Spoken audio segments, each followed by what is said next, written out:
Welcome to episode 82 of Skyrim's Mod of the Day.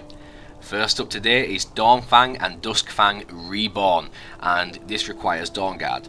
Now those that played Shivering Isles on Oblivion will remember this weapon, and the author has actually modelled and styled this from scratch apparently, so no assets have been used from Oblivion. Now these can be tempered at a forge, assuming you have the Daedric and Arcane Smithing perks. Each blade has been enchanted. Hey Viking, sup, whatever. Each blade has been enchanted with a limited charge. The blade doesn't transform as of yet like it did in Shivering Isles, so each blade has been enchanted separately. So for now we have 4 blades, and let's have a look at these. We've got Dawnfang. I'll get into the forms in a second. I'll just show you these blades off real quick. And the designs. And don't worry, I will do cinematic style at the end, as you guys like. I know you like it. Maybe that's the best feature of this series. Maybe. Maybe not. Maybe so. Anyway, that's the original Dawnfang. We've got the superior version. And for those that don't know what that does, I'll mention that in a second. I'll get to that. Not much difference in design because it's the same blade, just more powerful. Now this is the nighttime version, Duskfang. And you can see a glow around it as well, so it's got like an enchantment over it. They both have, but you can actually see it in this version. A very subtle glow. Onto the actual swords. Now in Oblivion, the Dawnfang actually produced a fire damage between 6 AM and 6 PM, while the Duskfang afflicted frost damage between 6 PM and 6 AM. It also, or AM I should say, it also featured a Nourish Blade effect, which required you to kill 12 enemies in a 12-hour period to receive a superior version that absorbs health with the Dawn and Magicka with the Dusk. And this, I don't know if it's working in this version because the modder is wanting help with scripts, by the way. We've got 4 versions as you can see. We've got superior versions. Now, when I attack, it's hard to see any effects besides, when I kill with this one you see fire and frost, you see both effects at once on all of these enemies.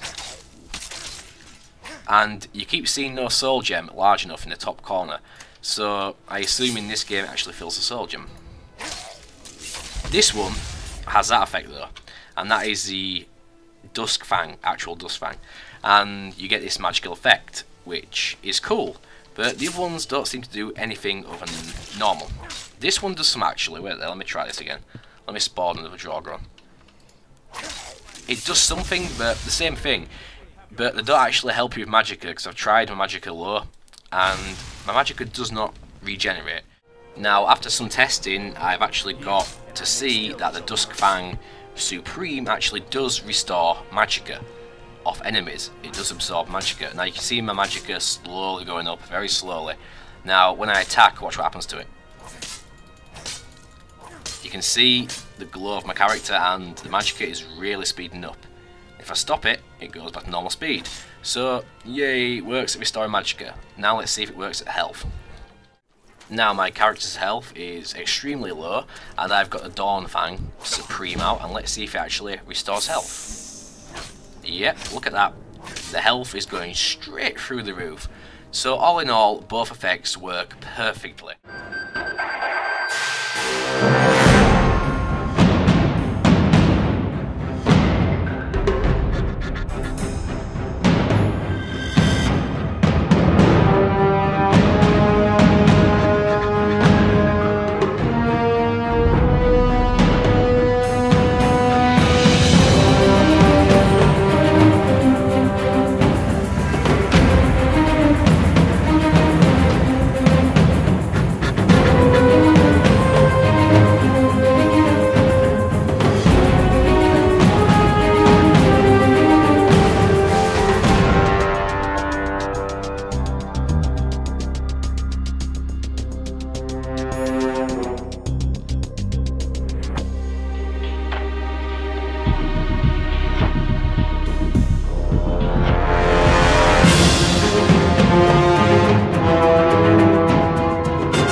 This is the Xena Armor for CBBEV3 body types.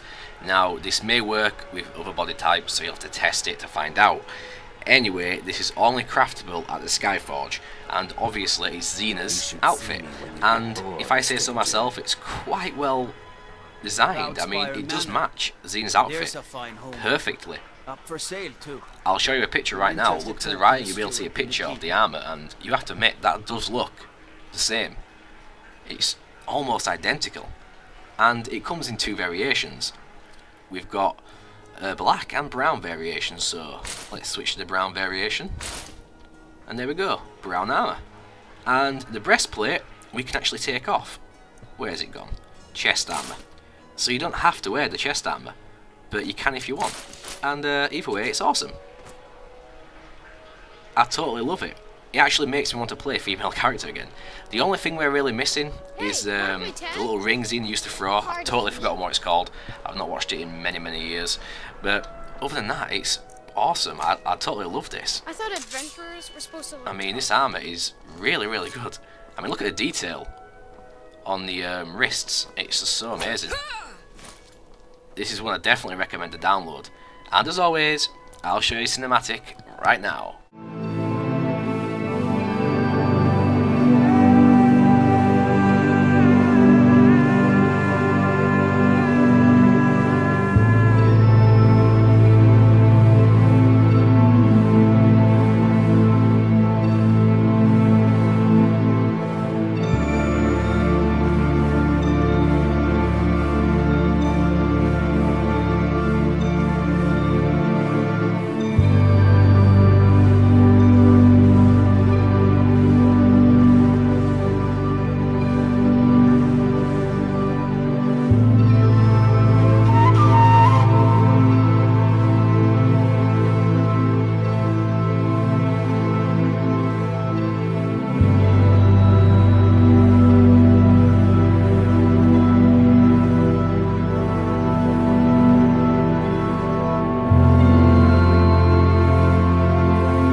Finally, we have Family Jewels.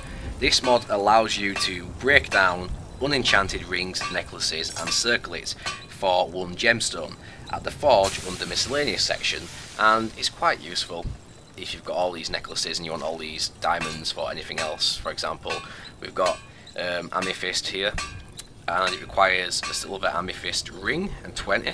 That's what I've got on me, and if I craft it, you see amethyst added. Keep doing this. Diamond, for example, requires a gold diamond ring. Same thing, we've got a diamond. Flawless diamond requires a gold diamond necklace. Hillbilly! Yay! And there we go. That's all for today's episode. I hope you enjoyed it as always. Please like, comment, subscribe. Check the box below for the download links. And spread the word as always of this series. Any way you can. Comment on videos. Put this in your signature on forums. Any way you think can help us, try it out. And as always guys, thanks for watching. And check back every day for more videos of this series.